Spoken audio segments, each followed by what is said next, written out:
La colonisation a créé à l'Afrique des besoins dont elle ne peut pas produire, elle ne peut pas s'en passer. Donc elle ne peut pas se séparer de l'Occident.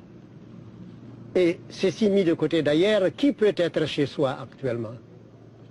Personne. Personne n'est plus chez lui. Nous sommes tous citoyens du monde. Alors nous avons un lieu de naissance, nous devons être citoyens de partout.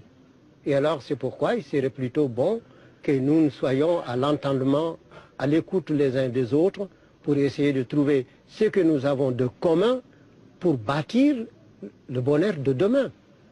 Et dans tout ça, l'homme doit être l'objectif principal. Parce que toute réalisation qui ne fait pas le bonheur de l'homme est un long feu. C'est comme on tire à la cible et puis on rate le but. Le but de notre évolution doit être l'homme.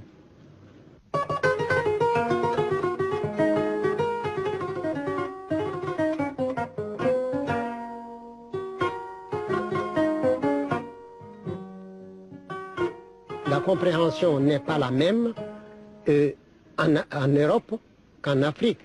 Et c'est ainsi, par exemple, qu'en Afrique, en Europe, quand vous regardez quelqu'un droit dans les yeux, c'est de la sincérité. Et chez nous, c'est une insolence. Alors, en Europe, pour respecter, on se décoiffe. Et en Afrique, on se déchausse. Vous voyez, des fois, on a des choses pour aller le même but, mais nous empruntons des chemins différents. C'est comme tout autour d'une montagne. Vous voulez aller au sommet de la montagne, mais chacun peut prendre un chantier. Vous ne verrez pas le même paysage, vous ne suivez pas la même sinuosité jusqu'au moment où vous arrivez au sommet et vous vous trouvez nez à nez pour dire que la vérité est une, mais seulement elle change de couleur, tout comme la lumière solaire dans un prisme. Il y a un rayon blanc qui entre et il se réfracte en cette couleur. Alors si on dit que cette couleur n'est pas blanche, mais elle provient de la couleur blanche et unique. Alors donc, tous les hommes partout ont quelque chose de commun. Il faut chercher cette communauté pour bâtir l'homme de demain, l'homme universel.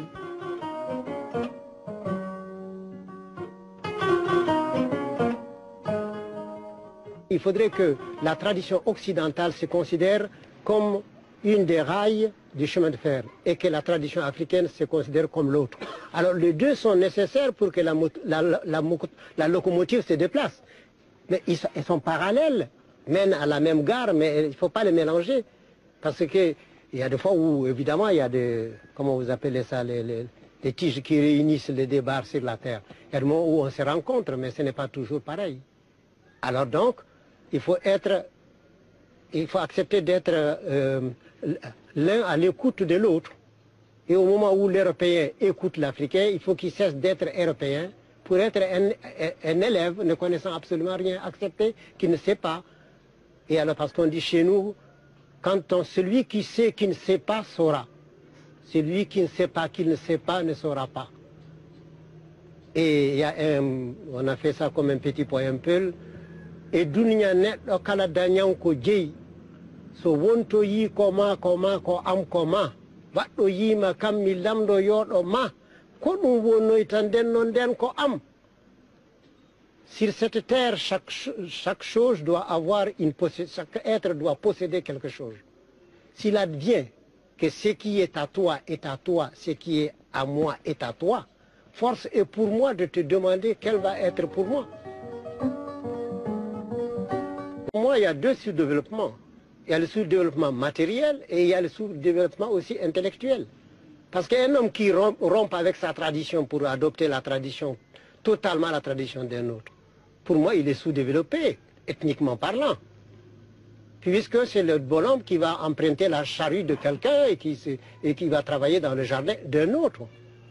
Alors, je comprends qu'il ait prêté la charrue de quelqu'un, mais qu'il vienne labourer la terre de son père. Ce serait beaucoup plus profitable pour lui. Et alors donc, il y a le sous-développement matériel et le sous-développement culturel.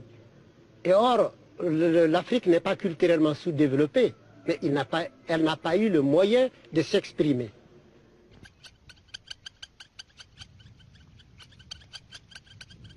Vaincre le sous-développement est une tâche gigantesque. L'Europe, avec sa technologie et son savoir-faire, n'y est pas parvenue. Après tout, n'oublions pas que la France a administré le Mali pendant 75 ans et que le pays n'a même pas atteint le stade du prédécollage. Les dirigeants africains aujourd'hui s'attaquent au sous-développement avec la vigueur que donne une meilleure connaissance du problème. Ils le doivent de manière pressante, car le peuple attend d'eux qu'ils donnent un contenu concret aux idéaux d'indépendance et de décolonisation. Leur responsabilité est écrasante.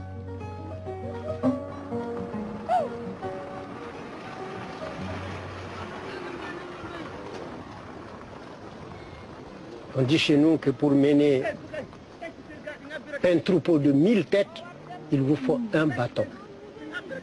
Mais pour mener un troupeau de 1000 hommes, il vous faut 1000 bâtons. Alors, les chefs, il faudrait plutôt les regarder avec beaucoup plus de compassion qu'on ne le fait. Il faut des fois se mettre à leur place. Je rencontre des difficultés terribles, je me demande moi-même personnellement comment ils dorment.